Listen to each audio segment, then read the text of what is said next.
السلام عليكم ورحمة الله وبركاته. معكم مستر إيهاب رمضان. إن شاء الله في الفيديو ده هنتعلم إزاي ننزل الآلة الحاسبة على جهاز الكمبيوتر بتاعي. كان في حد من زمايلنا سأل على الموضوع ده، فهسيب لكم طبعا رابط الآلة الحاسبة موجود في وصف الفيديو. هتدخل تحمل الآلة الحاسبة، بعد كده تدخل عليها، بعد كده تضغط 2 كليك عشان خاطر تثبتها. هتقول له يس، تمام. هتقول له نيكست نيكست.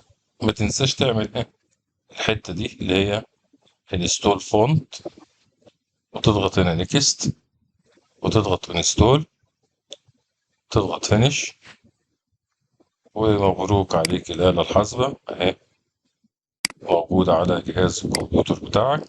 الآلة الحاسبة تقدر تستخدمها في أي عمليات حسابية زيها زي الآلة الحاسبة الحقيقية بالظبط.